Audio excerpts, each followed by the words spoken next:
The doctor could feel everybody's eyes on him. They're all watching him intently as he's performing this stomach surgery.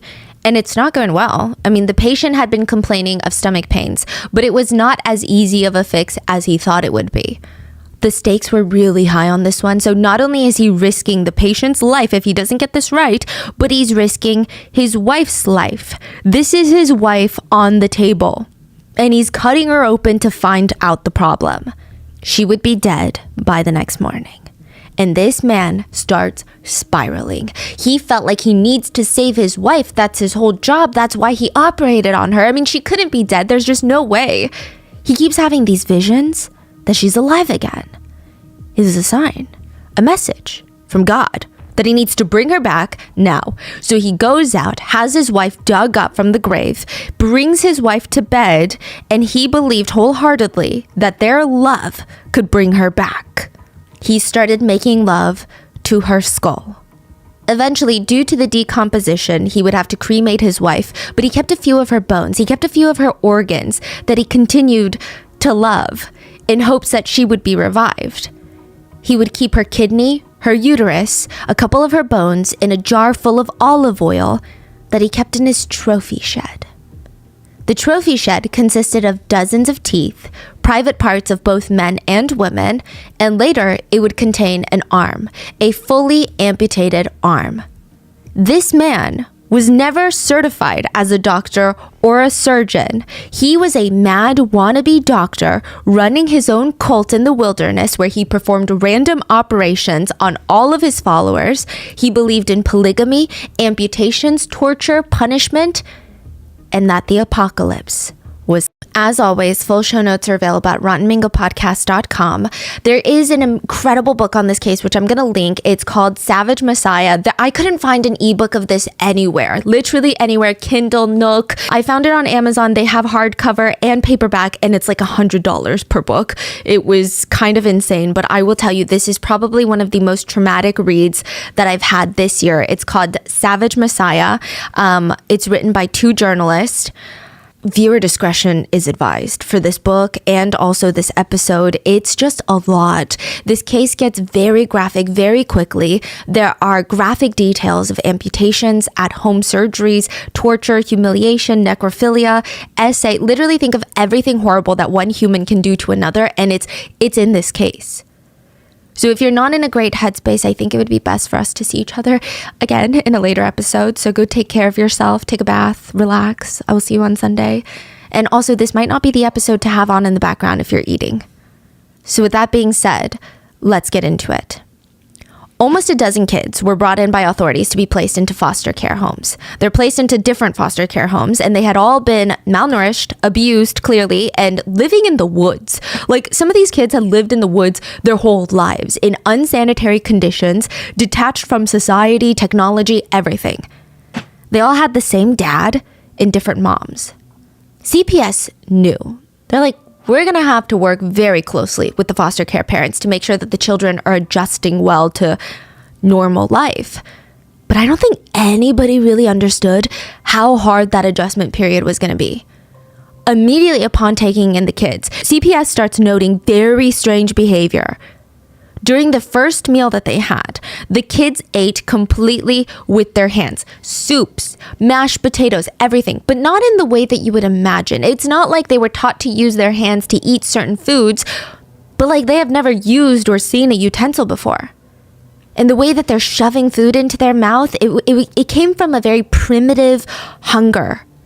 They crawled on the floors like animals. That's what was noted, not me saying it. So I'm assuming that it wasn't just like, oh, they're crawling, they don't know how to walk. But I'm sure it was a very specific crawl that must have alarmed the social workers. And when they weren't crawling, these kids would sit there just zoning out. The children were described as zombies. It said they never moved or uttered a sound. There was a 2-year-old, you could put him on a couch filled with toys, and he wouldn't move or make a sound. He would just sit there for hours if you let him. Sometimes after a few hours of that, they would just rock back and forth in a trance. The first night that the kids were taken in, one little boy stayed up all night chanting on beat, "The devil's coming up from the ground. The devil's coming up from the ground. The devil's coming up from the ground." When the kids opened their mouths, They all had rotten, blackened teeth.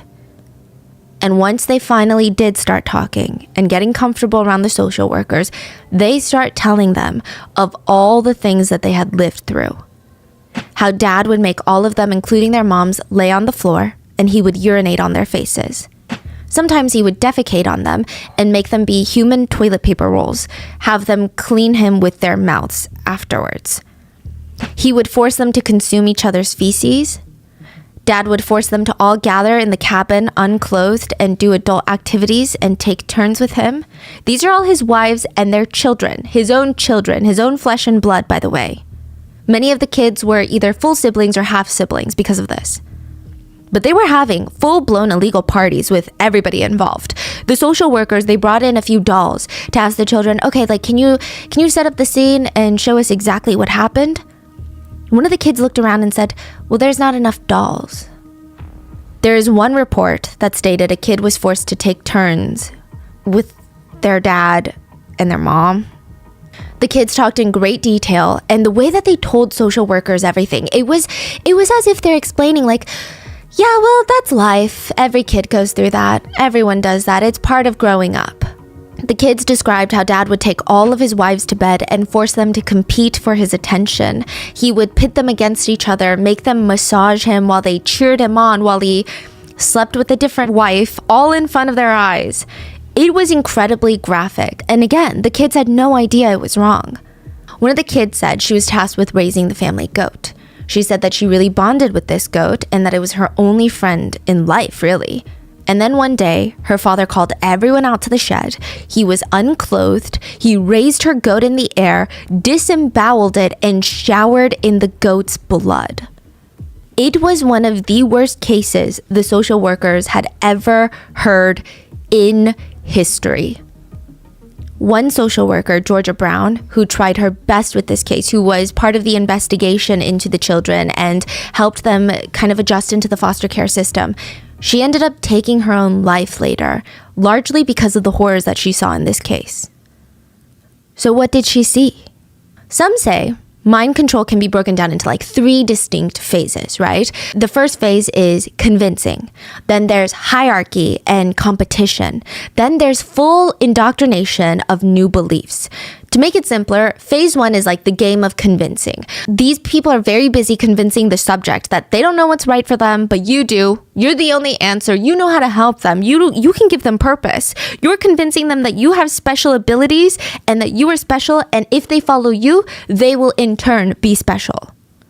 And whether you're promising them salvation or the promised land, it's the game of convincing them that this is the truth.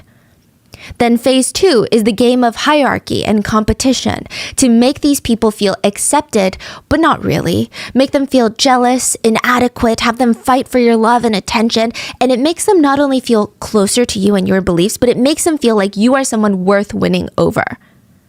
Then there's phase 3. Full indoctrination. This is the scariest phase because at this phase, most cult leaders have full control over people's minds. You don't even need a reason to do things anymore. You don't need to prove yourself anymore. People will do what you want them to do just because you said so. And Rock Terrio from Canada was a master mind controller. He would go on to have led one of the scariest cults that we've ever researched. He liked to play prophet, God, messiah, mad doctor. He performed rogue operations on his followers, literally for the fun of it. He loved polygamy. I mean, this guy was terrifying. People were just dying around him. The way that he was able to grab hold of someone's mind with such a firm grip and have them do whatever he wanted. Imagine following someone to the point where you spend hours feeling with no painkillers, watching as they amputate your arm. You can run, but you don't. That is a different level. So let's get into the Antel kids. But before Rock became a mad doctor cult leader, he was just some guy that owned a health clinic in Canada without any certifications on top of that, but a health clinic nonetheless. A lot of locals actually really loved his clinic. He focused on organic food, healing powers of holistic medicine, and there was always kind of this hint of religion, a hint of, oh my God, the apocalypse is coming, under everything that he did and said during his early messages. Like, people could get behind it though still. Eat clean, no drinking, no smoking, treat your body well, live healthy, your mind will be clear with the food that you intake. So his clinic starts gaining him followers. And I'm saying followers because people who worked at his clinic, they gave everything in their lives to be there. They sold their houses to fund the clinic. They lived at the clinic. They did not get paid for their work at the clinic. They're not just employees, they're followers. They just wanted to be around Rock Terrio. They felt like, this guy is something special. He has a vision that nobody else has. And a good chunk of his group were women, and he was going to make them devote their lives to worshiping and serving him. And the first phase of mind control is the game of convincing. And Giselle was going to convince Rock to marry her. She felt like, it's unfair. She said that she was upset because she knew Rock before he was loved and praised by all these women. She knew Rock before he was religious, way before he had this little health clinic. But now there's girls flinging themselves at him and he's just going along with it. She's feeling like he's not rejecting them. Why is he laughing so hard at their jokes? What could possibly be so funny that he's grinning from ear to ear? And she just felt this pit in her stomach. It felt like she's losing him and he's just going to slip away. A lot of the girls were also younger than her, so that didn't help. Giselle finally worked up the courage to ask Rock if he would marry her. A week later, the whole clinic packed into a van to go watch them get eloped at a courthouse. It was quick and easy, like one of those in and out weddings. Once they got back into the van, Giselle thought, okay, good, I'm his wife now, and everybody saw me get married to him. He's gonna treat me like his one and only wife, and everybody else knows not to mess with us. They climbed back into the van, and Rock asks her, do you mind sitting in the very back row? He was gonna sit in the middle row next to a few of his friends. All girls. Giselle nodded, climbed into the back, and for 5 hours, all the way home after her wedding, she watched her new husband flirt and tease the girls in the middle seat. And she would lean her head up against the window and cry. Rock must have heard, but he didn't care. And that was just the beginning of a marriage of literal torture. Later, when Giselle would fall pregnant, she decided it was time to put her foot down. She could not raise her child like this. With women everywhere, living with them full time, trying to woo her husband, spending zero time alone as a couple, but as like a 10-person group, Giselle is like, this feels like a commune. This feels like a cult, a polygamous family. Which maybe she was okay with it until she got pregnant, but now she wanted that traditional family, white picket fence, the life that her husband promised to give her before all of this clinic shenanigans. So she turns to him and said, you had to choose between me and this commune. If you choose them, I will leave with our unborn baby, and if you choose me, we will tell the group to disband and everyone can go back home. Rock looked at her, weighed out his options, and then he punched her in the face. He punched his pregnant wife straight in the mouth. He knocked her off her feet. Then he dragged her by her hair into her room and locked her in there from the outside, kept her in there, no food, no water, for 2 days. And he told her, this is the way things are. You are supposed to submit, and it's supposed to be painful for you, and that's what God would have wanted. Giselle was convinced. From then on, Rock was openly sleeping with almost all the women that lived with them. He would impregnate almost all the other women and even bring multiple of them into his marital bed at once to have competitions of who was the best. Giselle was convinced that this is just what marriage is and that her husband should and be able to call the shots and do these things. The others were also convinced. This is what marriage is. This is what love is. So Rock started having all the employees, if you will, marry each other, even if they barely knew each other, had no attraction to one another. He's like, you're going to get married this weekend because people think we're weird. People think I'm like a polygamist. So you guys need to all marry each other. So we just look like a bunch of couples having fun. These were non-legally binding marriages. He didn't even have a license to perform actual marriages, but everybody took it seriously. He would have these group weddings where people would get married in the same day, just in a big batch. Some of the employees or the members were encouraged to ask their families to come witness, like, hey, look how normal my life is. Because, there had been whispers that this clinic was kind of like a cult. Rock wanted to prove everyone wrong. So these family members were invited to the church to join in on the celebrations. Many of the family members hated Rock and the clinic. They felt like our kids were so normal up until this point, and now they're living with a big group of people, basically worshiping this man that has no credentials to even have a clinic. They dropped all their friends, hobbies, family, everything that made them an individual. For who? For him? They sat in the pews and they listened to Rock go on these unhinged speeches about how women's only job is to be obedient to men and do what they're told. And their daughters are standing up there like crying in happiness, and they feel like, what is going on? A lot of them were seen crying in the pews, not from joy, but just straight up fear for their daughters. And I mean, what could they do? It's not like they can pull them out. They would run back to Rock kicking and screaming. So all they could do was hope that they would wake up one day, leave. And many of them would honestly get very lucky to even get out of this cult alive. A man walked into the clinic one day and he's in tears. He's super distraught. And they're like, how can we help you? The man is telling the clinic that his wife, Geraldine, she's only 38 years old. She's got leukemia, which is basically cancer of the blood. And he explains she's been staying at this hospital, but I don't know. I just can't sit around. Like, I need to do everything I can to help her. I'm so desperate right now. Rock comes out and he talks to the man. And he's very authoritative, motivating, and the way that he's talking, it's like he already knew that Geraldine was going to be okay. It's very assuring.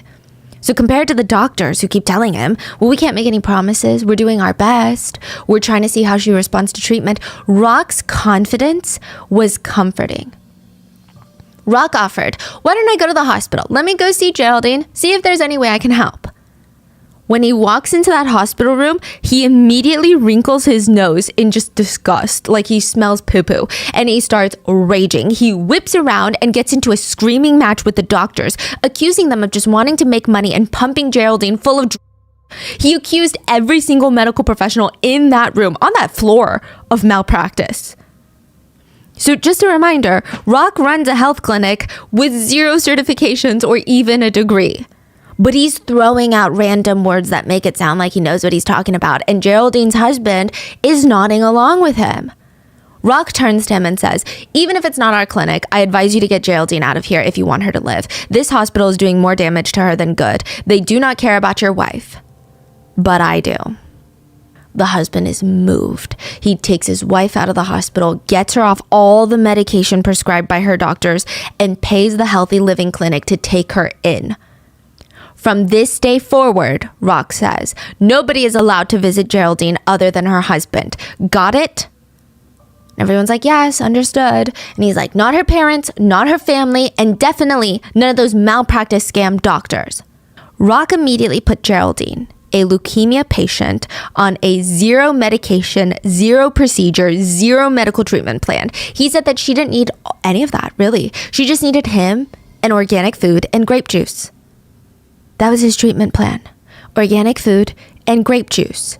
He literally puts that on the chart of a cancer patient. And it went as well as you would imagine. Geraldine is deprived of life-saving treatments for her aggressive cancer, and she would very soon pass away. But this is just another game in his little game of convincing. So one day, Rock walks into the room. Geraldine is in there, and he's alone with her. He notices that she's gone. She's passed. So he walks out of that room, tears in his eyes. Everyone is circling around him, and he tells them this very emotional story. She was slipping away, and I revived her. I brought her back from the dead. I kissed her on the forehead. She was alive again. She was cured, healthy as new, no cancer. But in that exact moment, God came to me and told me, it's time. Let her go. Let Geraldine come to me. And I really didn't want to because, we've all grown fond of Geraldine and we've kind of bonded with her. But I knew that she was better off being by God's side. And when God wants people, he should have them. It was Geraldine's time. The group was convinced. Rock was not just a healer, but he was able to resurrect people through God. He was able to convince a group of people that even though he failed to do what he claimed he could do, it wasn't a failure. Actually, it was even better. It was better than successful. Like, it takes a very specific kind of person to be able to not only convince people of something like this, but want to convince people that they're able to resurrect people. Like, who does that? Who even wants that? There's gotta be something in Rock's childhood or his backstory that makes this make a bit more sense. But most of Rock's childhood is kind of a mystery. It's a random mix of what he claims was his childhood, what some neighbors claim was his childhood. Like, we don't have a straightforward timeline. There are a few claims that I'm going to go over. Some say that he wasn't able to walk until he was 3 and talk until he was 6, which is pretty late. And we're not even sure how accurate this detail is and what it even really means. But when Rock did learn to talk, whenever that was, he was really, really smart. Like, you would have to give it to him. Even if you hate this guy's guts, you would have to admit at that time when he's young that, you know, this guy is intelligent, but in a very specific way. So he's the type of kid that would go read up on a specific topic, right? Then he would go to dinner. Then he would casually force this newfound knowledge into the random conversation. So you're talking about how you were in line at the store for so long, and he would somehow twist and turn this to make this a conversation about the word quantum and how it comes from the Latin word how much, and it reflects the way that quantum models always involve something coming in discrete amounts. And you're just like, how does that have anything to do with what I'm talking about? He didn't seem to have a genuine thirst for knowledge. He just wanted you to know that he was smart. That's all he really cared about. Others that said that they knew him when he was a kid said he was very arrogant and he really liked to pity himself. Like, this guy was a giant crybaby that complained about basically everything. If he had a sore throat, no, he didn't. He had a life-threatening throat cancer disease and he wanted you to treat him as such. He was the ultimate victim to everything in his life. He also lied a few times to his grade school friends about having terminal cancer. So there's that. But apparently, he'd also turn around and say that he had special healing powers and could fix people's broken legs. Rock would also later claim that his dad was super abusive throughout his childhood. This has been disputed by some neighbors. Some have confirmed it, some have disputed it. But his favorite forms of abusing Rock, allegedly, were throwing him down the stairs and locking him in the cellar whenever he was pissed off. He was also apparently the originator of loving sick and twisted games, which Rock is going to love later on. But Rock's dad, allegedly, had this game that he would play with his whole family called Game of Bone, sometimes just called Bone. Premise of the game is simple. I mean, I probably wouldn't play it at home though, or anywhere. Rock and his siblings would sit around the kitchen table after dinner, and all of them would have steel-toed work boots on, laced all the way up, and they would kick each other in the shins until eventually all of them tapped out. Rock would say this was his biggest memory growing up, but other neighbors and family friends would deny that that ever happened. They said the Terrio parents were as kind as can be and would never make their 8 kids do something like that. They had 8 kids, yeah. The neighbors did notice Rock had some weird tendencies even as a kid. He dropped out of grade school at 7th grade and he spent most of his time studying the Bible, which he hated. Oh yeah, Rock's dad was part of this ultra-conservative Catholic movement known as the Union of Electors. They're really hardcore. Again, no judgment, but they believe that the teachings of the Roman Catholic Church should be present in every facet of day-to-day life. Even if you're not religious, they wanted it to be embedded even in the financial institutions. They basically said, forget separation of church and state. So they would go around in white hats, door to door, handing out pamphlets. And Rock was out there handing out pamphlets with his dad, and he hated every freaking second of it. And he considered it just suffocating, which is ironic considering how he treats his followers later. But he said, you know what? It's just too much. I'm a teenage boy, and I want to focus on the things that really matter. Girls. Apparently, and unfortunately, girls wanted to focus on him too. Yeah, I know. So to categorize Rock, he's not an overly flirtatious person, but he has these really intense blue eyes. He's got the aura of a natural-born leader. That's what people who met him at this stage of life said about him. They said that he had this certain devious look to him, and he always kind of spoke with a slight smirk. It was cocky, but it was somehow charismatic. One person said he had this way of staring hypnotically at you. Like he would make you feel like you have been transported to the center of the universe. Everything outside of that sphere just folded into insignificance. He had that like command a room when they walk in type level of presence. He was definitely a natural born entertainer. Like these are the compliments he was getting at this stage in life. The author of Savage Messiah, who wrote a whole book on this cult, said he would walk into the bar and have people in stitches. He was a prankster. Natural showman, you could say. So by the time that he's 21, he's changed his life. He's like, you know what? forget religion. I'm not doing that. And forget my dad. I'm going to go doing my own thing. He starts exploring different Christian denominations, and then he gets married to his very first wife, 17-year-old Francine Grenier, which is pretty young. And this is really the only normal phase of Rock's life. I don't know if you could call it normal. I mean, it was kind of normal. So they get married, they rent a small apartment in Montreal, and Francine would give birth to 2 sons, Rock Jr. and Francois. Now, Rock would need money to start his growing family, and he starts making these little wood carvings, ornaments, wood sculptures, wood figurines. He starts going to door, selling them. They're not the most financially stable, but for a little while, it seems like they're a cute, happy family. Until he starts having these stomach pains.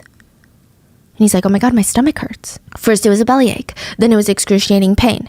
And soon he's in a fetal position crying from the pain. He starts throwing up, he's not doing well. They get him checked out at the hospital. He has to undergo multiple different surgeries. Nothing is working. And because of the pain, Rock is a totally different person now. His family said he was unrecognizable, temperamental, argumentative, angry. The surgeries that he went through would actually worsen his condition. He was now diagnosed with dumping syndrome. I've never heard of this. Okay, this is new to me. So dumping syndrome is incredibly rare. It's typically not deadly, but it's an inconvenience and it can be painful and lead to vomiting, nausea, diarrhea. It's when the food moves way too quickly through your stomach and intestines. So after all of his surgeries, Rock develops this fascination with medicine and surgery. He starts buying books and anything that he could find that dealt with human anatomy, which, I guess isn't the worst thing in the world right now, but mixed with his self-pitying personality, he was insufferable to be around. He made dumping syndrome his whole personality. And after his few surgeries, Francine noticed a few weird changes too. Rock was not even a little bit religious anymore. Like when he married Francine, he wasn't as religious as his dad, but he was still a conservative man because that's how he was raised, right? He said that his wife was the prettiest when she would wear these long floor-length dresses that would sweep the floor. But now he's like, get that off and wear this. He wanted her to wear mini skirts that barely covered anything, crop tops, no bra. Francine was so uncomfortable. Not only was she raised super conservative, but she's like, what the hell is going on? Where's the husband that I used to know? This is such a sudden shift. During a family gathering, he even asked Francine's conservative parents, hey, you guys got a lot of land in your backyard? Do you mind if I start a nudist cult here? They nearly spit out their drinks, okay? What? But there was no going back. Rock had this newfound obsession with anatomy, sex, and drinking, and everyone thought, okay, maybe it's a phase, like a quarter-life crisis. But then he starts going on these business trips to sell his wood trinkets. He's like, I can't sell them in this town. I got to go to the next town. And he would come back with no money, no energy, and suddenly no sex drive. Because it was never a work trip. He was just having intense affairs behind Francine's back. He spent most of his time and money on a woman named Giselle LaFrance. And she would be very pivotal to today's case. It was a full-blown affair. He was showering her with gifts, spending money to be with her, making her believe that he was a victim in his marriage. Giselle said that he cried to her, sobbed actually. She said he cried and he cried. He said that he was sick and nobody was taking care of him. He had cancer. His wife was always out with other men and she was a bad mother. Eventually, Rock's family home was foreclosed on and Francine decided to file for divorce and take their 2 sons. She's thinking Rock can go just rot in a nudist camp for all she cares. But he didn't. He just joined another church instead. The Seventh-day Adventist Church, which is a really, really big church. I think right now they have 22 million members worldwide. But I do want to clarify, the experience that Rock is going to have with this church is just from his local church. And I have a feeling that it might not be aligned with most of the Seventh-day Adventist churches, So don't let this be the representation of this group of people. But Rock joined because it was different. So there's 2 things that he's really intrigued by. First of all, the church focused a lot on the second coming of Christ. And he really loved the Bible's book of Revelations. So Rock loved anything that had to do with the end of the world, a final apocalypse, the battle of good and bad. He was mesmerized by those things.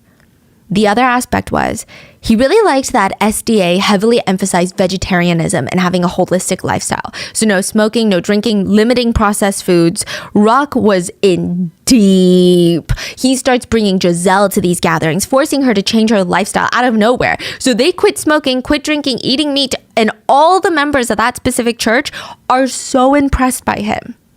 They're like, within a month, this guy has studied everything we already knew. I mean, he knows our teachings probably more than a lot of the members at our own church that have been coming for years. He's so passionate about recruiting other members. Wow. Eventually, within a few months, they have him teaching other members about the word. And at first it went really well. He's passionate, he's charismatic. But then slowly, the older members of the church would go check up on his lessons and they would just get like sneak peeks of things. And it was weird. Rock would be in the room and they're thinking, okay, he's probably like teaching them about how processed foods is so bad for the body and mind, body, and soul, that connection, all of that. But Rock is like, women are subhuman. Women must obey men. They are submissive. They are subservient to men. And if they are not, they deserve to be punished.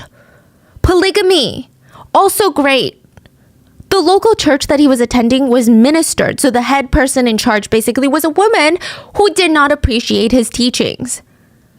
So he was kicked out, and he actually took a big chunk of people with him, all really young, around 18 and 24 years old, and this is what's crazy, okay? I was imagining 18 and 24-year-old men, because the message that he's serving serves men. A lot of women. Yeah. He just knew how to win over a crowd. I guess he was just very compelling. In the beginning, he seemed open-minded, passionate, fun, and kind. He also spoke English and French.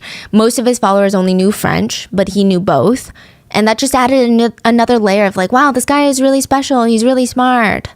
Why do they speak French? Where are they? Canada. So they have French-speaking provinces. Yeah. But Rock was also unemployed, which like nothing is wrong with that. But he would live in Giselle's apartment rent-free. And now he's bringing all these young followers to listen to him preach in Giselle's cramped living room. And all these young followers would hang out in her apartment bonding, sitting on the couch. They would spend the night anywhere in the apartment that had a soft surface. It was super uncomfortable for Giselle. But they all just wanted to be around Rock as much as possible. Giselle hated it. She said, I had to prepare the meals and look after the other girls as if I was their mother. Actually, I think some of them fell in love with Rock the first time they saw him. They touched each other a lot, stroking each other's hair and giving massages. I liked it, but I didn't understand it. It just wasn't the way that things were done in my mother's house. And then they started doing the same things with Rock, caressing him, rubbing his shoulders, and oh boy, that I didn't like.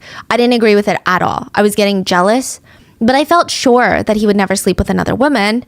I mean, Christ, he's trying to be a pastor. He was teaching me about God and submission, and he said if I truly loved God, I would open my door to all the women and try to help them. He would say, Giselle, if you don't help these people, God will remember. So Rock encouraged all of these followers to call him Papi and Giselle Mommy. Yeah. Okay, so Giselle was kind of like the first lady of the house and Rock was the president. They start growing this core group of followers. And once they had about 8 people like full time in this little commune, so they had other people, but they weren't like living at Giselle's apartment full time. 8 people. They decide, let's open up a business, the Healthy Living Clinic. And it was kind of like a rehab, but for cleansing, a retreat, if you will. They had this 5-day program where you would be there eating only organic food, taking alternative supplements and medicine, and there would be these group therapy sessions. A lot of people said you come out feeling renewed. The cult actually had a really good local reputation for people that weren't even religious. They would even host free vegetarian food drives for the sick and unhoused. But nothing in life is for free. Even doing charity work. Work is not free, right? How did they afford to keep the lights on and feed the less fortunate? Several of the members left their families, sold their homes, stole from their families, sold their cars, majority of their worldly possessions just to fund this clinic. One woman even handed her literal child into the foster care system because she was like, I don't think I can take care of my child right now and it's just another mouth to feed for the clinic. Wow. She didn't want the child to burden the group's life goals. What's their life goal? To heal the world. Yeah. But things are very quickly getting weird at this clinic. The group therapy sessions were bogus, but nobody could even feel it at the time. So Rock just loved to hear himself talk, and he would give very questionable or vague advice. He was mainly using these group therapy sessions to understand everybody's weaknesses, insecurities. And outside of that, the clinic started advertising itself as the place to go when you have illnesses, even terminal cancer. They're doing this after they've already basically killed Geraldine, who had leukemia. So they're getting some business here and there, but most of the time, members were going out into debt to try and keep this place open. So Rock convinces them, we should go live off grid. Not that they really had any choices. They're about to get evicted. Some of the members are hesitant. They're like, you know what, but I really like living in the city. I don't think that I want to go live where there's no running water. And that just seems really extreme. This is too much. But Rock says, I really didn't want to have to tell you guys, but I saw something. And he's like, okay, fine, I'll tell you. The other day, I went out into the woods for a meditative stroll to be with God, and I saw this white light peeking out from the clouds. And there was this voice that was carried by the wind. And the voice told me, the end of the world is coming. And I saw a glimpse, visions of violent storms. There will be hail the size of boulders, earthquakes, thundering, lightning. And the ground that I was standing on was sacred land. I have no doubt that this is the voice of God reaching out to me and warning me. The world is going to end, and we have 6 months until February. Christ will be back and the apocalypse will happen. But we have been handpicked by God to be saved. As long as we live off grid in the isolated woods, the only way to survive is to relocate to the sacred land and live under my guidance.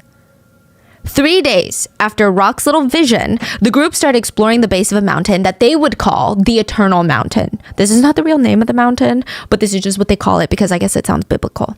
But this place was as off-grid as it gets. They would have to hike for 2 days just to get this spot at the base of the mountains, and they chose it because it's next to this mini body of water that they would need to use for water, and literally they're at the bottom of a mountain in the woods. There's no trail, and all they had in the beginning were tents.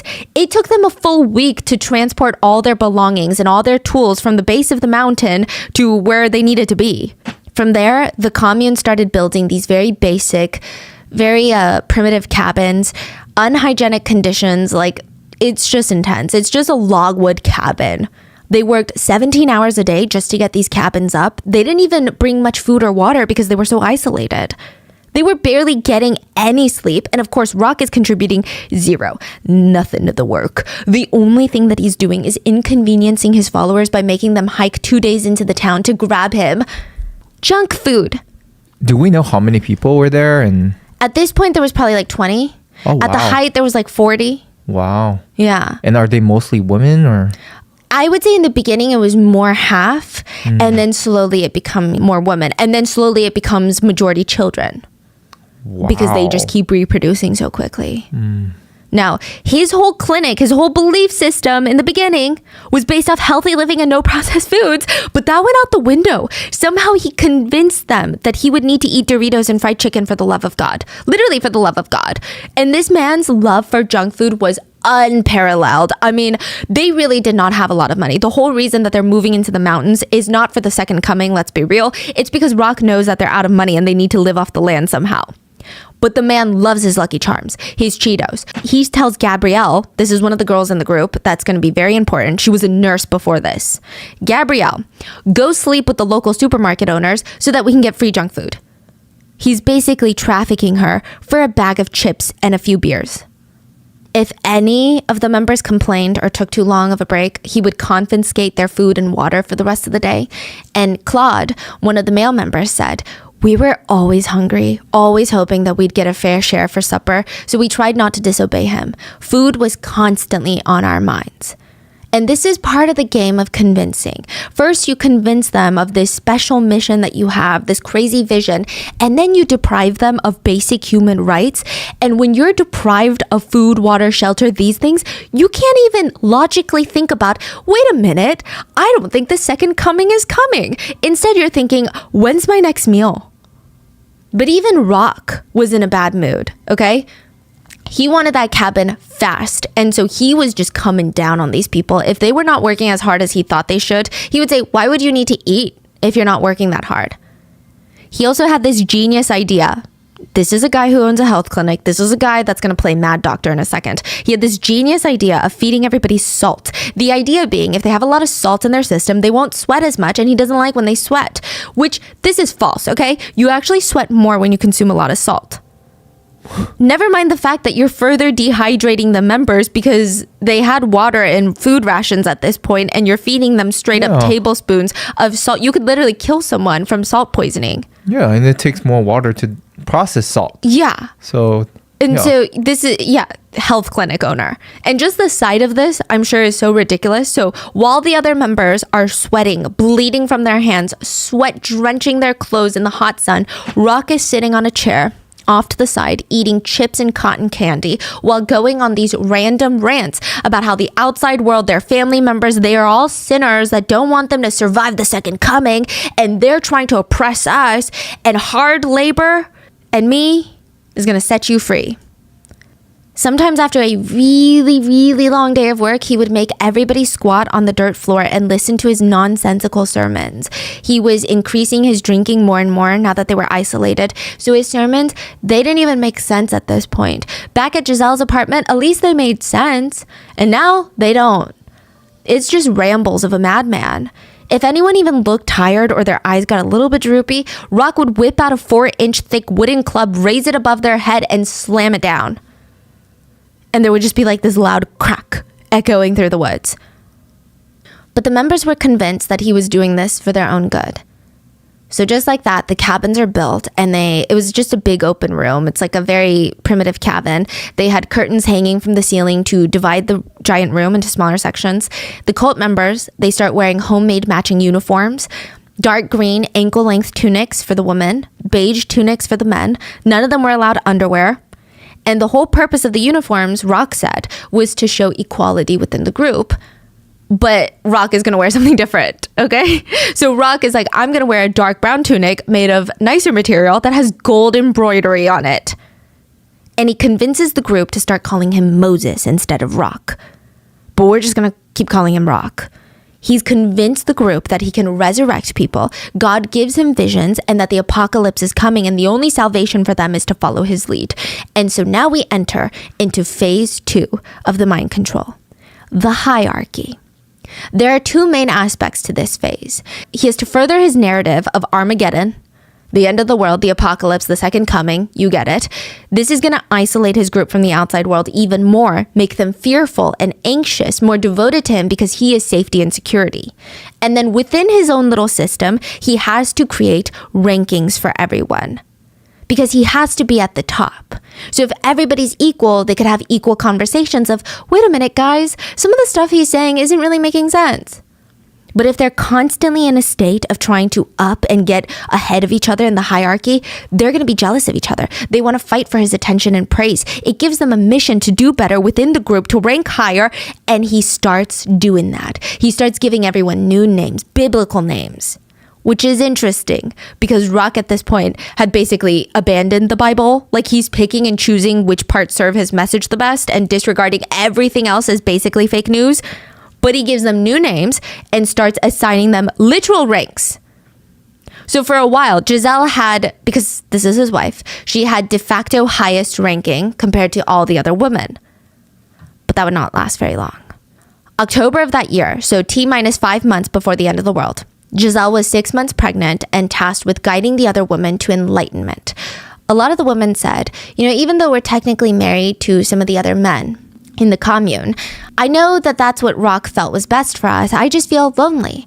I haven't been able to connect with them. It's not really a real marriage, and I think I yearn for that sort of connection. So Giselle goes to her husband and is like, we gotta help these girls. They're so lost and they feel so empty. And so Rock is like, okay, I'll help them by sleeping with them. Giselle found out that while everybody was out working, including herself when she's 6 months pregnant, Rock and another girl named Nicole were in the cabin doing it. She was so pissed off, she bolted right out of the cabin, started running into the woods. Rock ran after her, threw her on the ground, strangled his 6 month pregnant wife, and he screamed, "My name is Moses and I am your master. You will obey me, and if you don't do what I tell you to do, the Lord will crush your skull." He didn't stop until Giselle promised to come back to the cabin. and she really didn't have a choice. Her standing in the hierarchy was about to change. Rock started impregnating all the other women, and they were just in like constant states of pregnancy. Sources vary on how many children Rock ultimately had, but it's generally accepted to be somewhere between 26 and 30 kids. He also started unofficially marrying all the women in the cult. He did it openly, and there was nothing a single person could do about it. And one of his favorite things to do was pit the wives up against each other, make them fight for his attention and love. I mean, they would point out every mistake that the other wives made to Rock so that he would physically punish them. And then they would be seen as the favorite. Like, everyone's fighting to be the brown noser. They went over and beyond trying to please him. Some of them would even give up their own children if Rock wanted them to. There were only 2 women in the commune that he did not sleep with. One of them was a woman named Maurice. Now, Maurice was the only one that hated being there. She was not there willingly. She joined because her husband Jack was in the cult.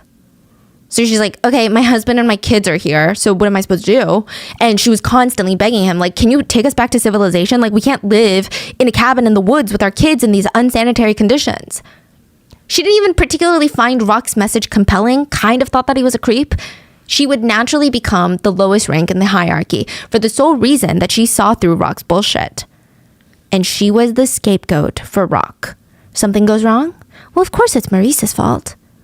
He starts pulling her husband Jack closer and whispering in his ear nonstop that Maurice was on the other side. She has a birthmark on her stomach.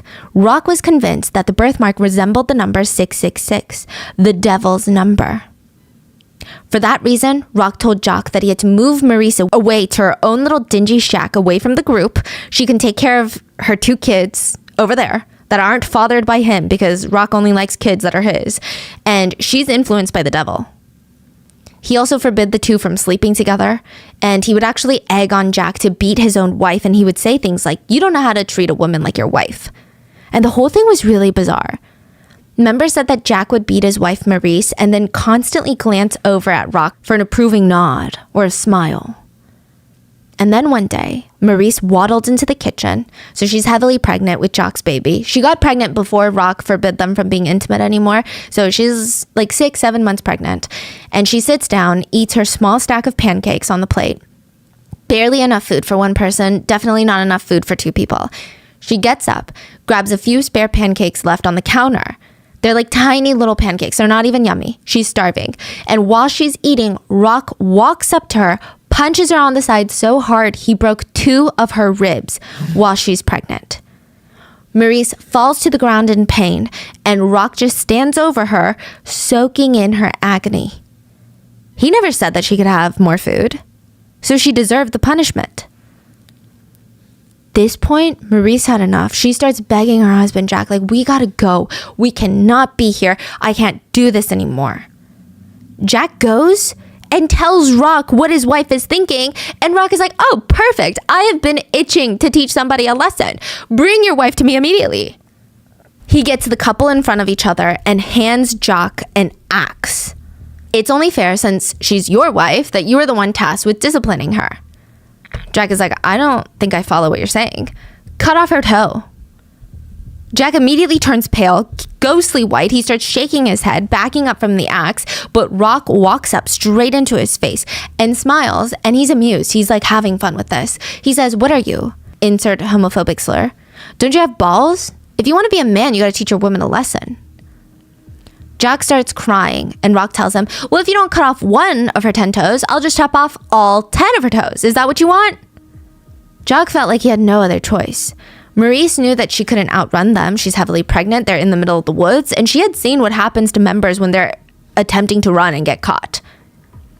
So she's forced to lay down while Jack takes an axe, her own husband, and slams off her pinky toe. Oh my gosh. And Rock says, oh, a new rule. You 2 are forbidden to talk to one another unless I'm present. That goes for everyone in the commune. No one is allowed to talk to anybody else unless I am present. And to really solidify the hierarchy and rankings, Rock played games. He basically created his own torture Olympics out in the woods, gladiator level games where he would torture the group physically and psychologically. Rock was a sadist. Like, there's no other way to put it. He loved putting people up against each other, playing mind games, and he really loved unique ways to torture people. He liked getting creative with it. He would go out into the dirt and draw this big square, and he would have his followers wrestle inside the square naked. It was like a Fight Club atmosphere for his own entertainment. He would give them 3-minute intervals to just pummel each other while he watched. Or he would instruct one person to get on the ground and the rest of the group would just jump that person. If he didn't have the energy to watch, he would force his members to get naked and just stand in the icy snow for hours. He would hand out knives to every single person except for one, and they would say, okay, we're gonna go kill this person now. Run into the woods, we're gonna find you and stab you. And right as they're about to be stabbed to death, he's like, just kidding. It's like he loved this power. The last second he would say, just kidding, I can do whatever I want. Sometimes he would come up behind his followers and douse them with boiling hot water and then force them to sit on stoves that were on.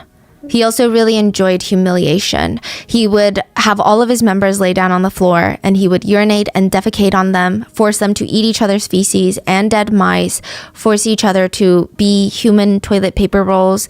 He pulled out half their teeth with pliers, forced them to engage in group adult activities and sometimes including all the offspring. So moms, kids, dads, everyone.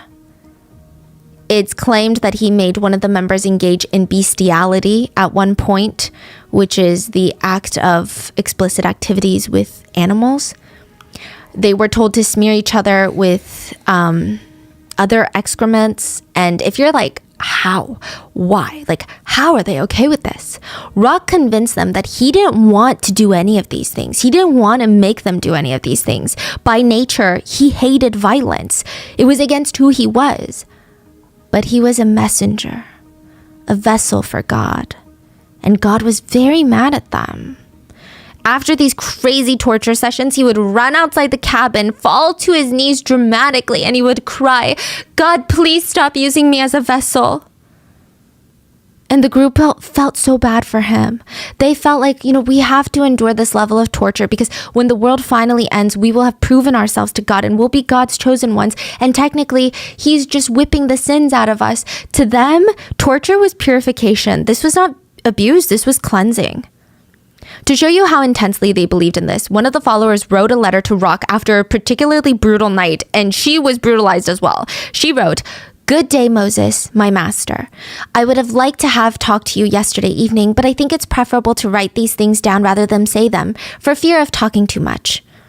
I'm going to talk to you about the last fit of anger that your master exercised through you.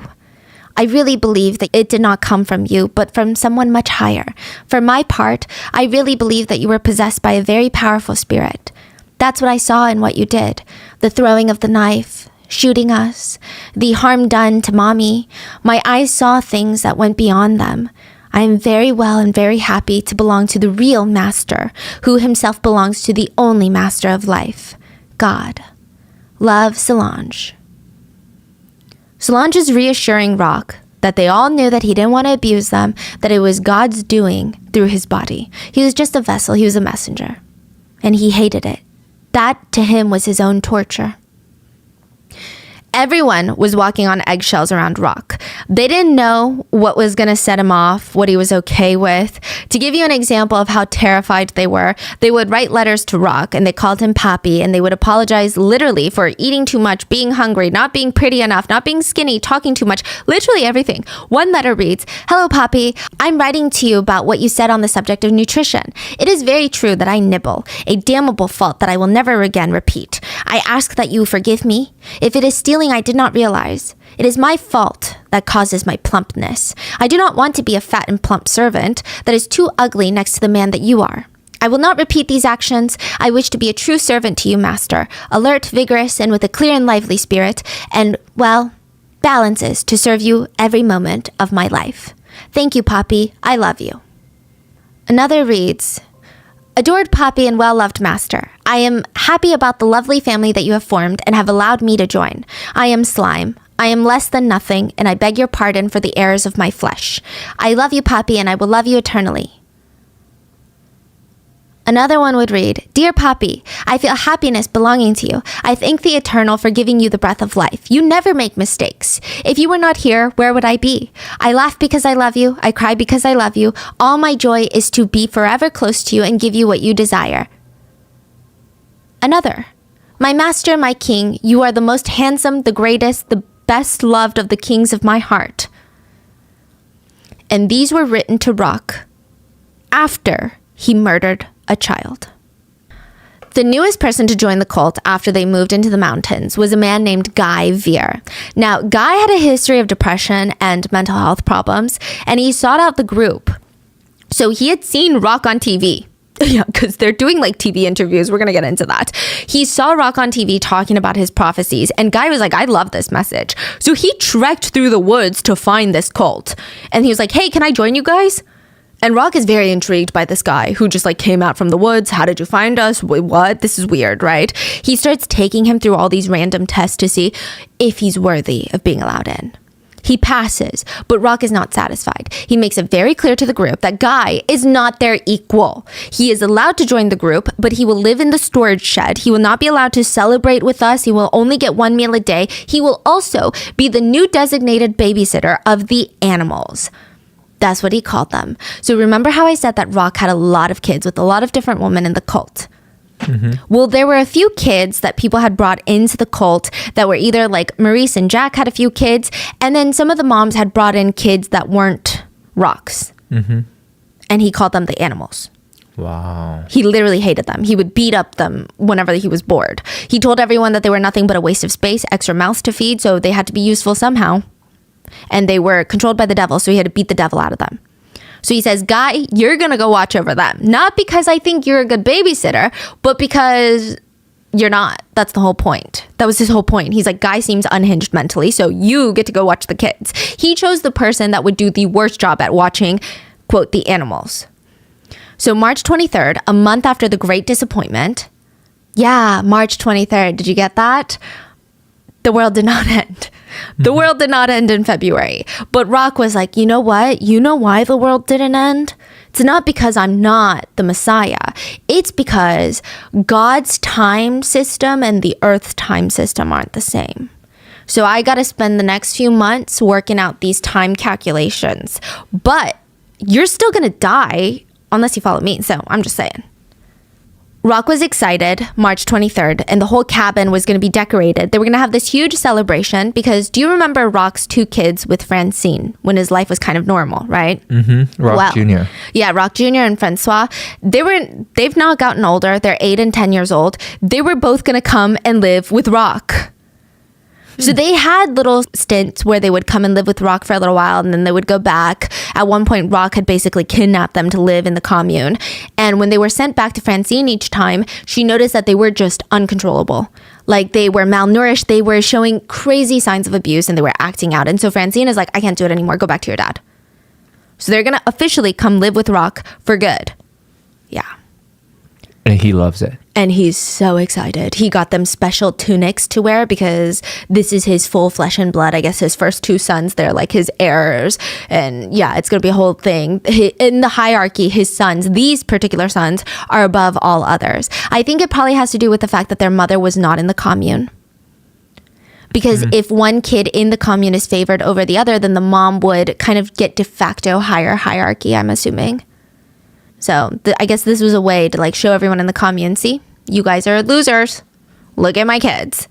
Anyway, that day, everyone would be celebrating except Guy Veer because he would be watching the animals because they're not invited. So they would stay in the storage cabin and just stay quiet for the rest of the night. And the rest of the hierarchy, they would enjoy the celebrations. Now, there are two versions of what happened that night. The first version is that while everybody was at the party, 2-year-old Samuel started crying, disrupting Guy's sleep. Samuel is Jack and Maurice's baby. Guy wakes up super pissed, starts freaking out, starts screaming at 2-year-old Samuel, which only makes him cry harder, and that resulted in Guy punching Samuel 4 to 5 times in the face really hard.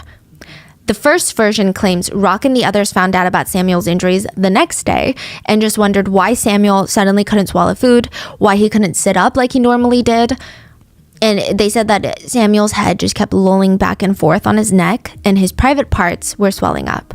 So Rock decided, out of the goodness of his heart, that this baby probably had a UTI, could not urinate, and he took it upon himself to create an incision with no medical experience, took out a pair of scissors, snipped away at the private parts to let urine come out, and sadly, Samuel would die, despite Rock doing everything to save Samuel's life.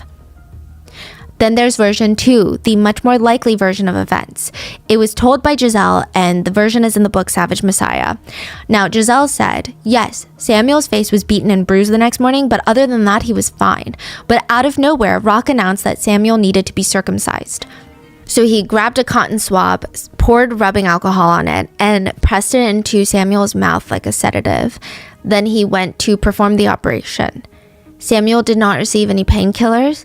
He was in excruciating pain in the last moments of his life, but he did not die from the operation itself. His cause of death was actually from alcohol poisoning from the swab in his mouth. Wow. So for 2 years, baby Samuel had known nothing but misery and the feeling of being unloved and hungry, and then he was killed in like the worst way possible. When Maurice and Jacques found out about their son's death, it said that they paused for a brief moment before resuming their work. So again, we don't know if this is because they knew any sort of emotion would have brought on more torture to them and potentially other of their children because they had a few more kids, or if they were genuinely at a state where they were so detached. It's unclear. At dinner, Rock offered to help burn Samuel's body to keep wild animals from picking at him. Maurice and Jack just nodded and said nothing else. And everyone else went back to normal as if nothing had happened until 6 months later, the trial. Rock woke up and had his wives dress him in his best, Sunday's best, black tuxedo. It was the big day. He was going to watch Guy take the stand and plead for his life to not be found guilty of Samuel's murder. Yeah, Guy had been arrested. Guy pled not guilty, and it was his job to convince the jury to spare his life. So after an hour, the jury comes back with a unanimous verdict that Guy was found not guilty by reason of insanity.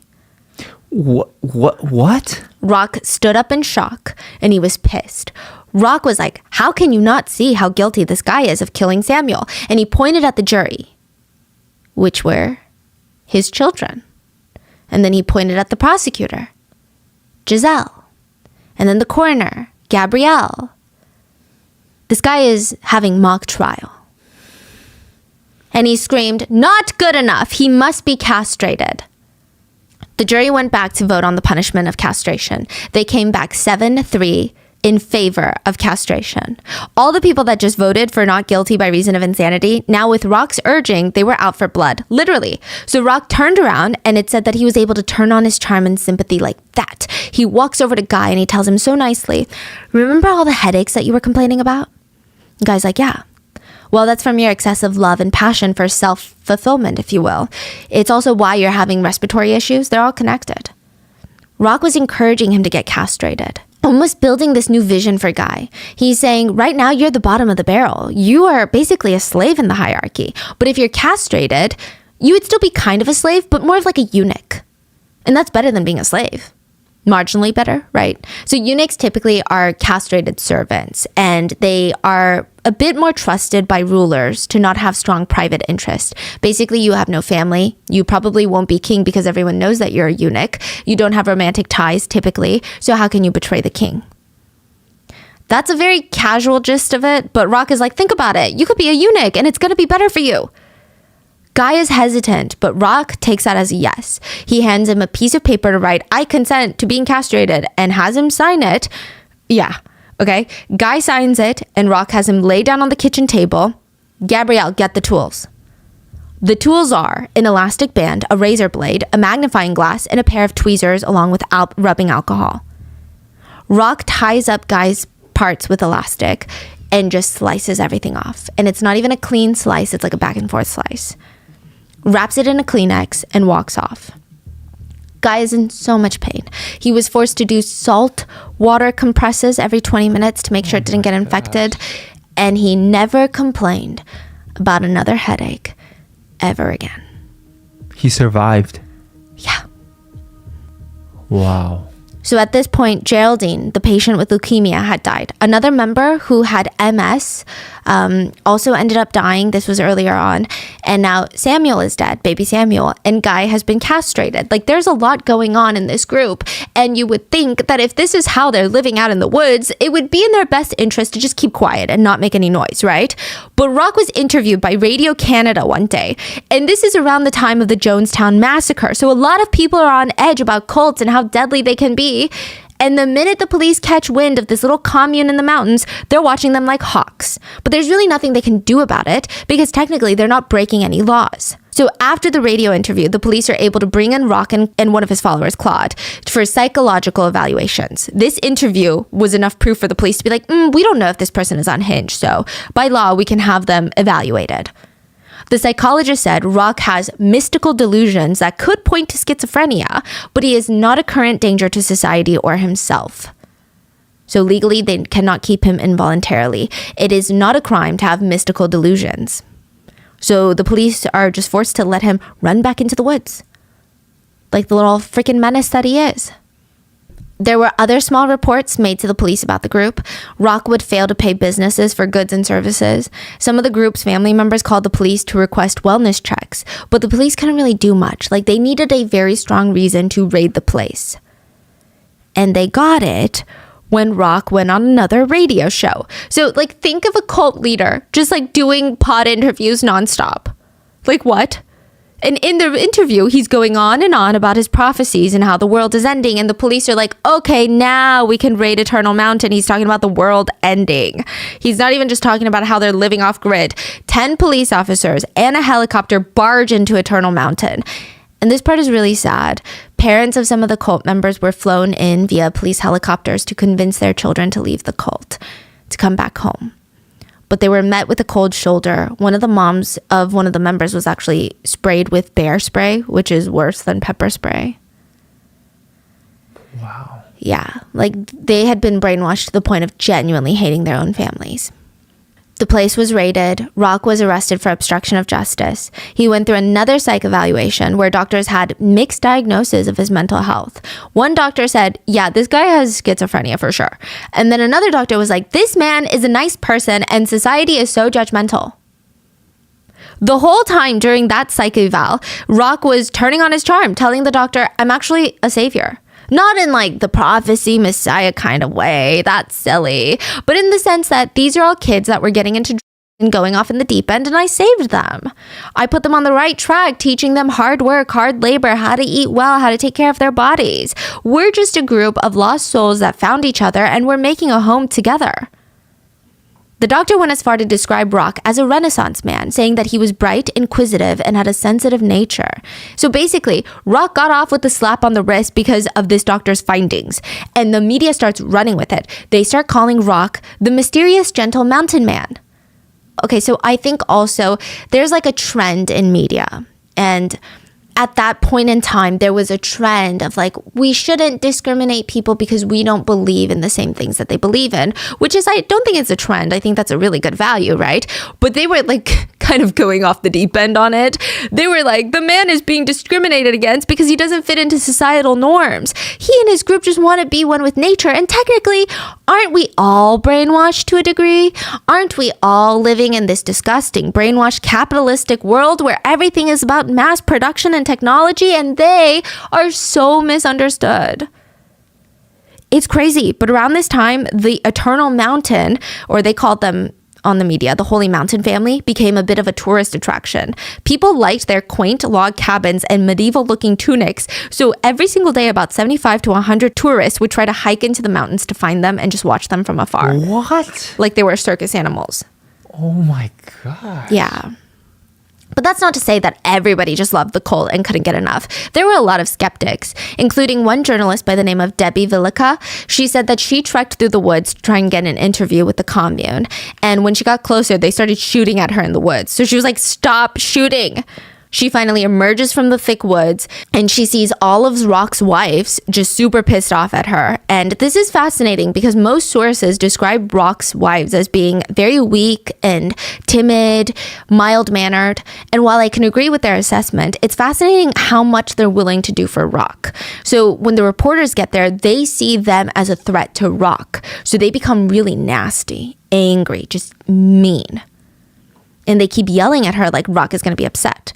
Now, Debbie had come with another reporter and they end up feeling like, we got to do something about this, right? They burst into one of the cabins where all the kids are. There's like 12 small kids. And Debbie was so freaked out. She said there's 12 pairs of eyes just staring at her and none of them felt human. Like it's dead silent. Not a single kid is moving, talking, fidgeting. And there's infants in this group. It was weird. They were so still, it was odd. Before Debbie could interview the moms or ask questions, Rock comes in through the door and offers to give Debbie a tour. And it just all felt like a show, Debbie said. His way of speaking was just so philosophical, using all these grand metaphors. He gave Debbie this long-winded philosophical explanation of why things were the way things were. And he said, if you go downstream, the waters are muddy from people walking through it, drinking from it, messing it up. But if you come up to my source of the river, it is clean. And by coming to the source, you have come to me, and you have come to the truth. What does that even mean? Debbie was not impressed. She thought this is just one big con man. He would say really self-pitiful things like, I have chosen this way of life. I know I am destined to suffer. Any person who believes in something with his heart that is different from others will suffer. Debbie is like, yeah, suffering by having a bunch of wives worship you and do all the chores. So she asks, and the truth is you need to have multiple wives in order to be the source of the truth?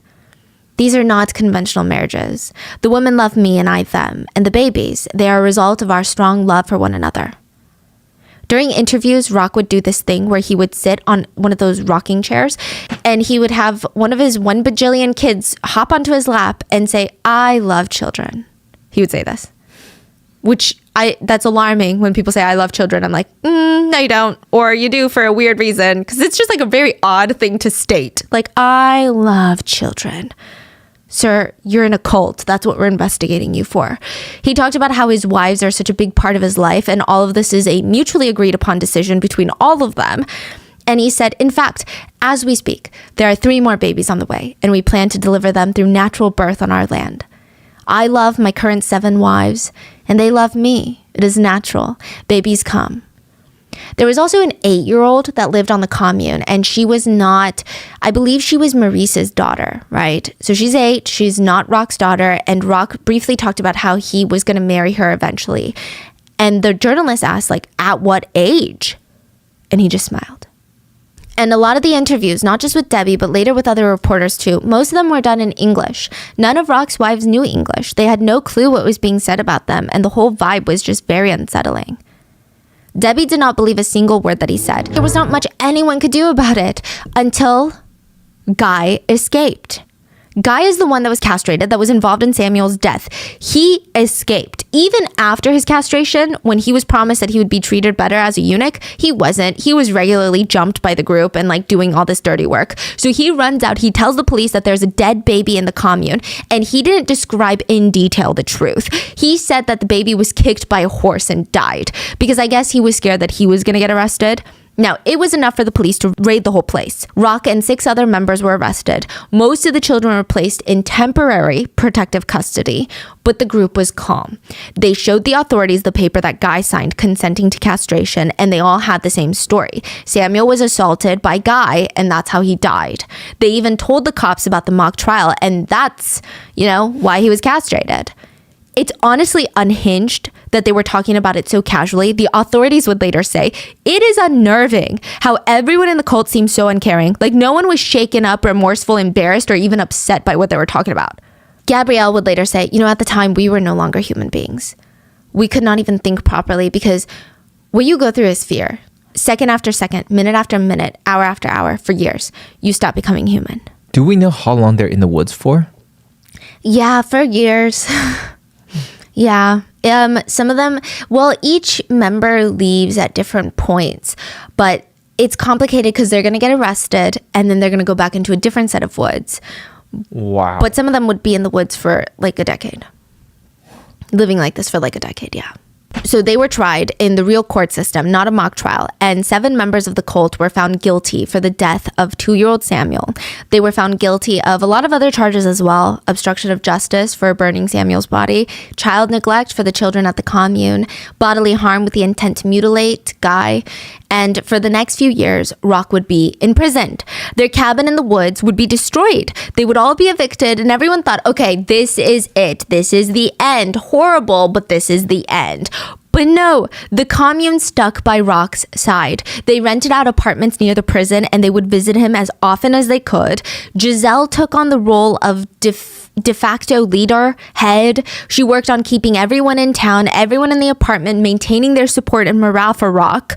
Rock would constantly call them to remind them of how much he loves them, and he can't wait for them to be reunited, and this is God testing them.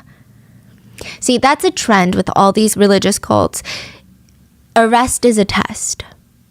Arrest is not a testament to guilt or a crime being committed. It's like, can you get through this? You have to get through this to prove that you're someone special. He gets out in about 2 years, which is insane. That's literally nothing for the charges that he was facing for like the crimes that had happened. He reunites with his members, and he wants to find a new sacred land in a plot of land next to the Burnt River. It's in Ontario. It's 200 acres of property. So Rock and his 22 remaining followers. So prior to this, there were like 40 of them. Now it's like 22. 3 men, 9 women, 10 kids. They head to another isolated off-grid location. And side note, while all of this is happening, again, the apocalypse came and went.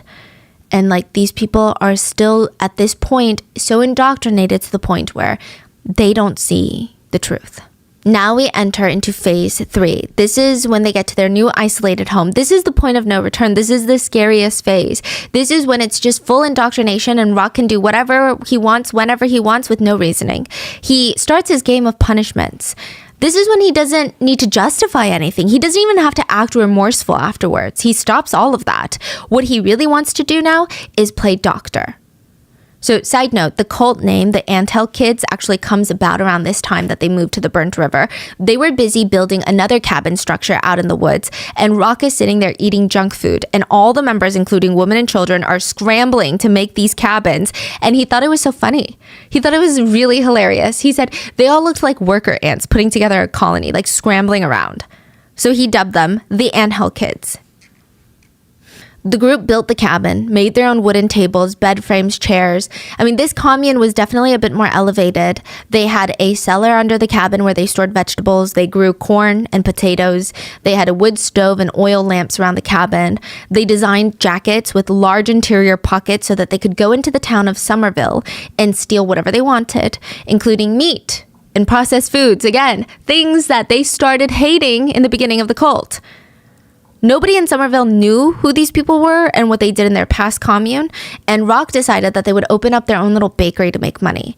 So they started selling pastries and fruit, and it was kind of cute, I guess, to outsiders. He named it Anthill Bakery, and from the outside, the locals just thought, "Aw, like what a cute bakery of a bunch of harmless hippies who are just trying to sustain a livelihood off-grid."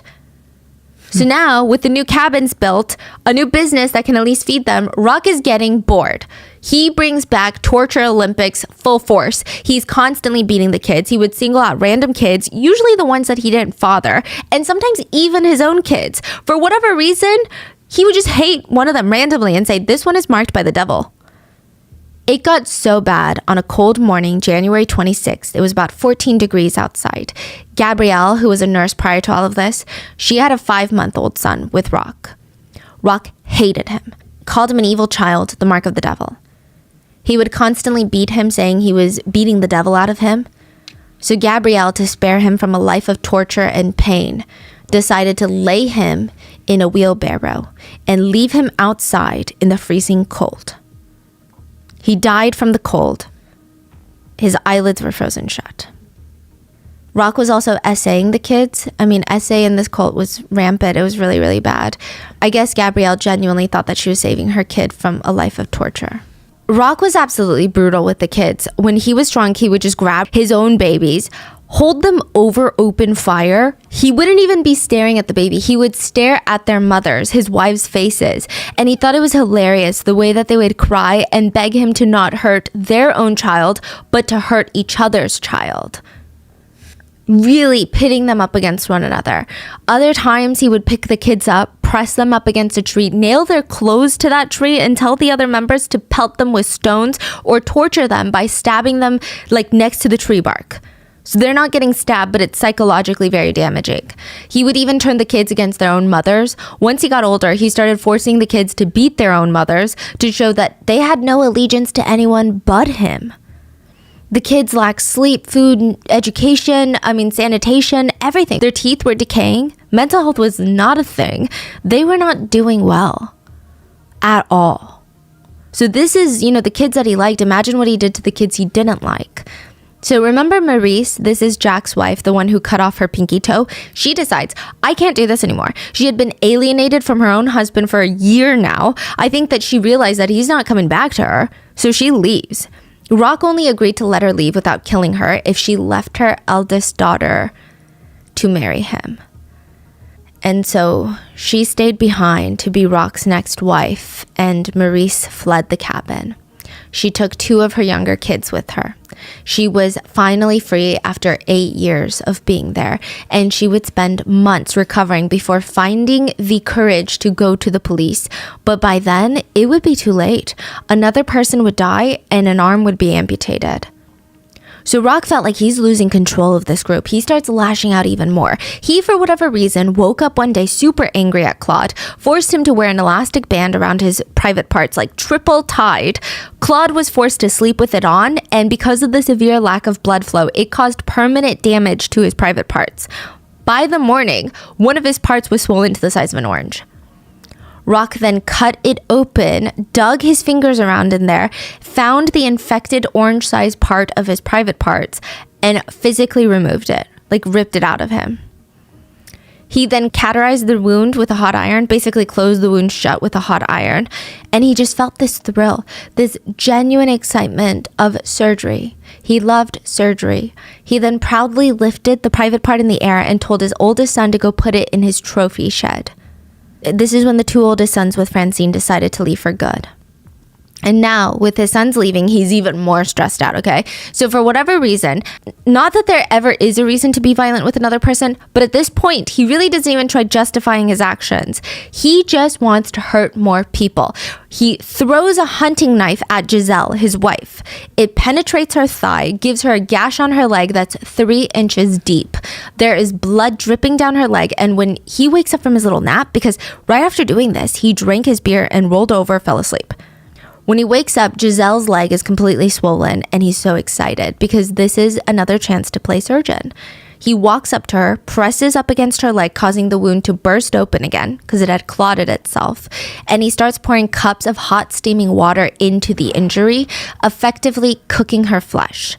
He started poking into her injury with a hot iron, and she said when he did his doctor work, he was just like a butcher. He was very rough with his patients, and the pain was so unbearable. The pain was so intense. I couldn't stop screaming. I passed out twice, and when I came to, I felt like I couldn't even recognize the people around me. I felt like I was in a concentration camp. In a week, the wound would grow infected, and this is when Rock is like, okay, I gotta do something about this infection. He gathers salt and olive oil and starts massaging inside the wound for 2 hours with salt and olive oil. Yeah, eventually the wound would heal painfully and slowly, and Giselle would use that as a chance to run. But she still came back. She said that she was so scared she ran to a women's shelter. At one point she ran to her brother's house, but ultimately she believed that this is where she belonged and this is what God would want for her. So Rock kept going. He picked up a torch, held it up against Josie, another one of his wives. She had severe burns on her back that would never heal, and they were bubbling and boiling. Then one of his other wives, Nicole, gave birth to their child. And that day, the day that she gave birth, he put the torch up to her stomach, completely burning her. Nicole was heavily victimized every time she was pregnant. The torch happened during her most recent pregnancy, but prior to that, when she was 3 months pregnant, he beat her so hard she lost her baby. He also aimed a gun at Nicole, shot her in the shoulder. In a fit of anger, he also kicked his other wife, Giselle, with steel-toed boots, broke her ribs. Other times, he would beat his members with an axe or just walk up to them, grab a fistful of hair, and he wouldn't stop pulling until he ripped out a whole, chunk of their scalp. Cloud got a big clunk of that violence. He was one of the few men left. And so Rock broke every single one of his toes one by hand. So it took a while and it wasn't a clean break. He took broken glass to slice up his arm up and down. He used a plier to pull out 11 of Cloud's teeth, forced Cloud to sit on a chair and grabbed a sledgehammer and forced his wife to shatter his knees. He dangled Cloud from the ceiling and would have just left him there for hours, and at one point he would have the wives stand under him and pluck out every single bit of body hair one by one until he was bald, by hand. He beat one of Cloud's favorite horses to death and then ordered Cloud to burn the animal's body. He pointed a gun at Cloud and shot him. Meanwhile, Gabrielle and Giselle, they were tortured. He would use pliers to squeeze their chest until they bled. One time, Rock placed Gabrielle's hand between lock pliers and squeezed until it broke. He used the same pliers to rip out 8 of her teeth and even some of her jawbone at one point because he was pissed off at her. Yeah. He also smashed her thigh with a sledgehammer. He also started getting a bit more inspired by medical gadgets. He started using needles, filling them with whatever unload liquid that he wanted, and he would inject them into his followers. But after injecting them, he would purposefully twist the needle so the tip would break off, and it would be lodged into their skin. He started using torches to burn his wife's private parts and chest. He forced one member to use wire cutters to slice off Gabrielle's left pinky. And then one day, after a very long day of hard labor, Gabrielle said she looked down and saw something peeking out of her private part. She realized that her uterus had prolapsed, which means an internal body organ is now bulging outside. Usually it's down there and it's from weak supportive muscles. It was now sticking 3 inches out of her body. So she freaked out, went to Rock, and he literally punched her in the uterus to try and force it back in.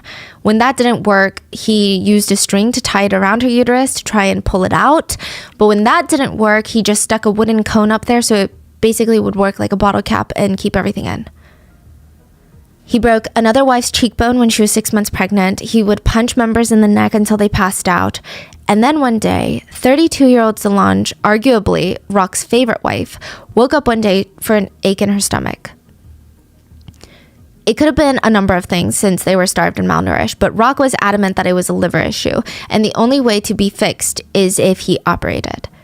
He popped open some beers, chugged them, and then had his other wives dress him in this red velvet robe and a thin gold crown.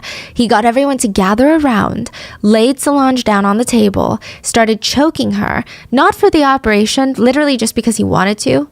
So it wasn't so that he could knock her out or anything, just choked her for a little bit before. And then paused to put on jewelry. Then he looked down at his wife and said, "Are you ready? I'm going to treat you tonight." So she's unclothed on the table. He tries to forcibly give her an enema, which is a medical procedure where you take a tube and insert it down there to help you get rid of any poop, like to basically wash it out, flushing it out of your system. And it utilizes salt water, but he decided to use a combination of water, oil, and molasses. So think like honey, which is arguably the worst thing to use in an enema. He spent a good 30 minutes trying to get that to work. He was not nice or gentle. Solange was in a lot of pain. Once it was kind of inserted, he just starts punching her stomach viciously. Then he placed a tube down her throat and starts telling the other members to either blow or suck onto the tube, depending on what he was doing. When that wasn't satisfying, he grabbed a knife and sliced under her ribs. It was a 5-inch gash vertically down her side. And he just reached in and grabbed whatever he could find. And he pulled out 4 inches of what is presumed to be her intestines. They said that Solange was super calm during all of this and didn't even cry out. He told her, "It's okay, there, you're gonna be all right." He had other members stitch her back up and took his part to the trophy shed. Solange would have no anesthetic and no pain reliever. Gabrielle said her belly was open, and here she was in a state of calm and peace, and that really impressed her. After Solange is stitched up, he ordered someone to draw Solange a hot bath filled with herbs and cherries, which just makes her feel so much worse. So he changes his mind and makes it a cold ice bath. So that night, Solange was tended to by a few of the other wives. She was bleeding out, and by the morning, she would be dead. Her last words to them were, "Well, I never thought I would suffer that much in my life." Doctors would later state that she passed from a hole and leak in her intestines, and it would have been very painful. Rock was devastated that Solange died, which I know, okay, it's shocking because he causes her death and turns around acting like he's the ultimate victim in all of this. Solange was his favorite wife. The member said that he fell into this deep depression after this, and he tries to get one of the members to shoot him. He claims to have taken 400 Tylenol, which I highly doubt. He claims to have tried drowning himself. I just don't think that he's the type of guy to want to exit. I feel like he would want to hold on and stay for as long as he possibly can, even though he's a menace to society and nobody wants him.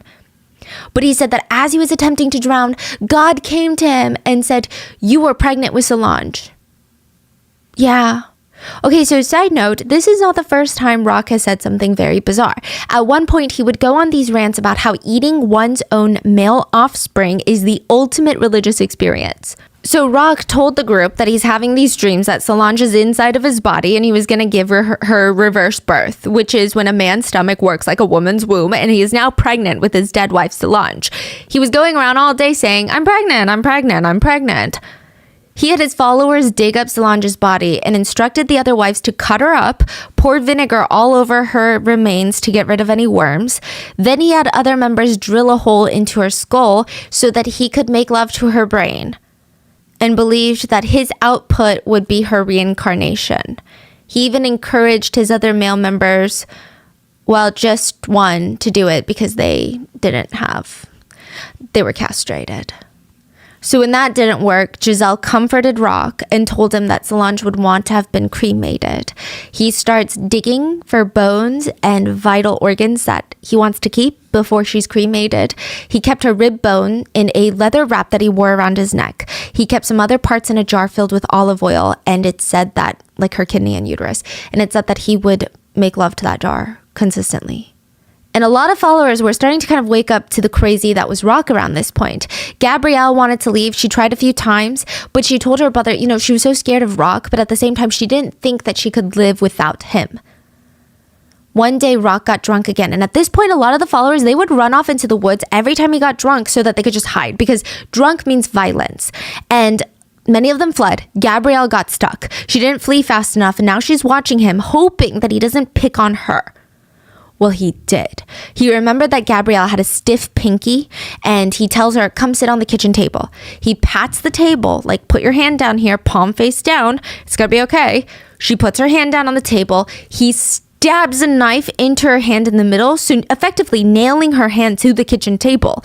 There's blood gushing out from her wound, but Rock doesn't do anything. He casually goes over and starts drinking some more. For about 45 minutes, Gabrielle is sitting there, hand drilled to the table essentially, and cannot move. She's in excruciating pain. She's in shock. She's forcing herself to not pass out. And when Rock turns the attention back on her, her arm starts to turn blue. And he said, "That's not looking so good, is it?"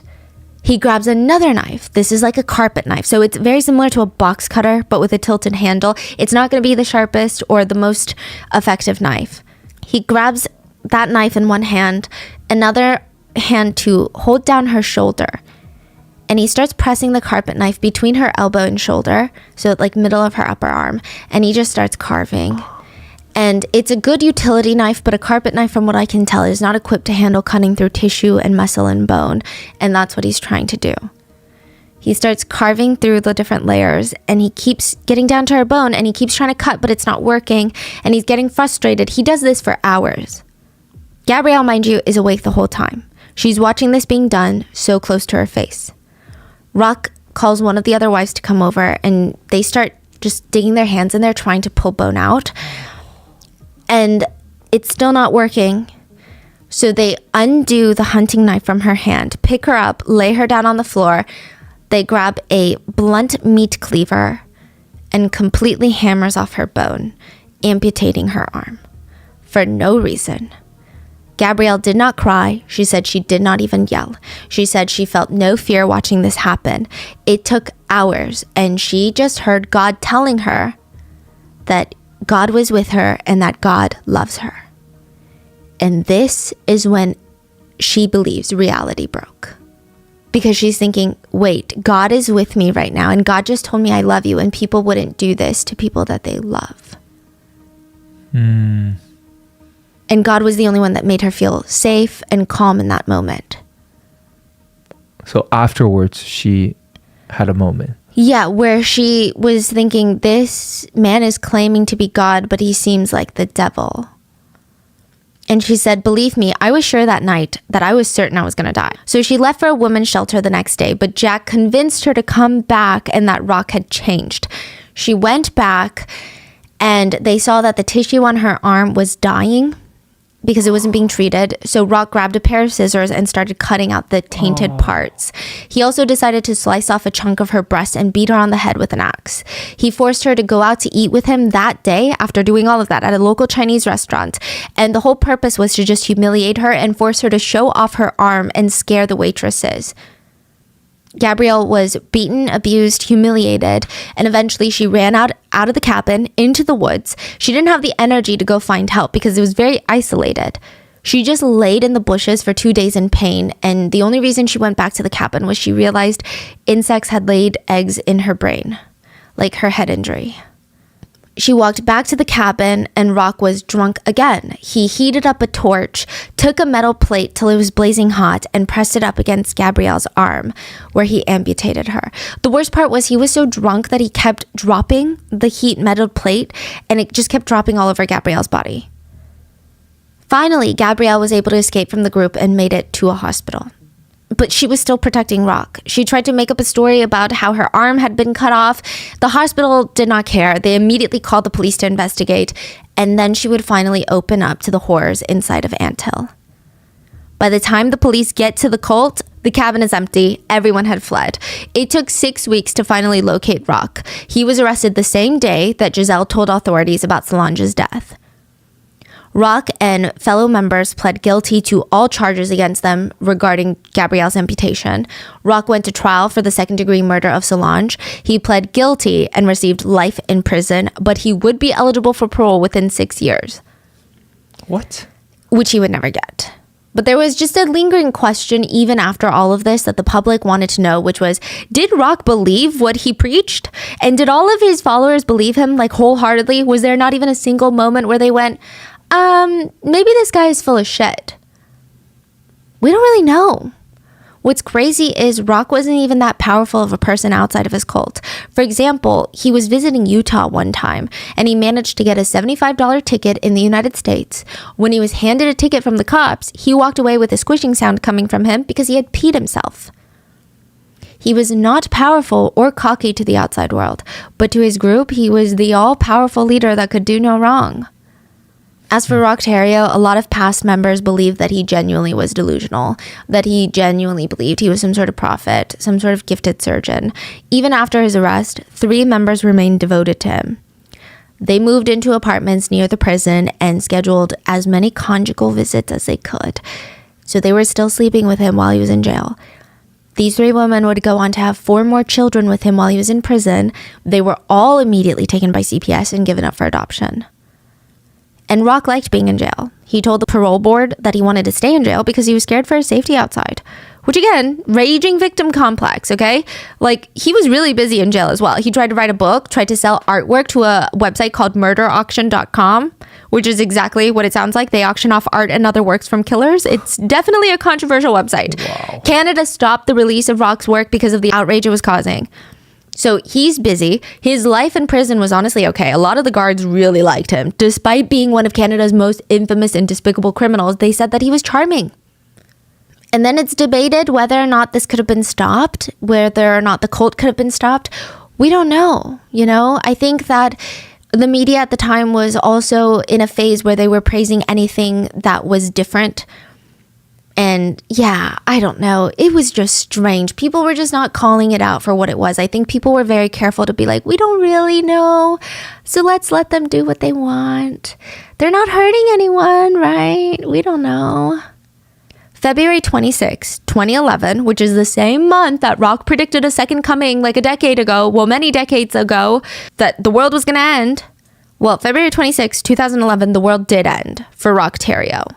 A 60-year-old man, Matthew McDonald, walked into 63-year-old Rock Terrio's cell and walked out with a bloody shiv. He stabbed Rock in the neck until he died, and somehow Rock's healing abilities did not save him. Matthew walked straight up to a guard, handed him the bloody shiv, and said, "The piece of shit is down on the range. Here's the knife. I've sliced him up." Matthew was already a convicted killer. He killed a taxi driver. He was sentenced to life in prison, and he had another record. So he wasn't getting out. So I guess he just thought, why not kill Rock? Well, but why? So there are a lot of people that praise Matthew for this because afterwards he said he killed Rock because he was sick of hearing everything that he had done to women and children. So he figured, why not just take him out? Also, on top of that, he just found him extremely annoying. Yeah. I mean, even in prison, there's hierarchies, right? So I feel like these days, we know what happened with Jonestown. We know what happened with Manson. But Rock Terrio is one of the lesser known cult leaders. But his impact on Canada was huge. His sons, I mean, just if he had 40 members, think of all the people that are family members or relatives or friends with these 40 members. The impact was wide. The kids, Rock Jr. and Francois, they would go on to write a book. They called their dad a shark that just needed to see blood. They said that they were scared every moment that they were in that cult. Gabrielle said that she was so lost when she met Rock. She was just looking for someone to find her. She was a nurse, but just nothing in life was clicking. Then she met Rock, and the way that he looked at her, it looked like he was looking inside of her. And then when they had held hands for the first time, she said it was kind of like a burning sensation, like a magnetism she couldn't pull away. She had never met someone with as much charisma as him. Gabrielle would later go on to write a book about her experiences in Anthill, Alliance of the Sheep. I could not get my hands on an English version of it because I believe it is in French. And yeah, I can't find it anywhere. If you guys can find it, please let me know. I'd be so intrigued. But she said it was very therapeutic to write. And the end message of the book is, happiness is not out there. You have to find it in yourself. And everything is already given to you to fulfill yourself. She said, there's always a bit of hope in the darkness, and we have to hope for that to get out of the darkness, because there is always light at the end of the tunnel of our human misery. Always. Never give up. Never, never, never give up. And that is the story of the Anthill kids. It's probably one of the most gruesome ones. I will just say, I'm not sure if this is going to get approved through YouTube. We might do a shortened version of it on here. Maybe check out Spotify where the uncensored video will be. Or if you just want the audio, it's available on all platforms. Please be safe. And I will see you guys on Sunday for the mini-sode. Bye.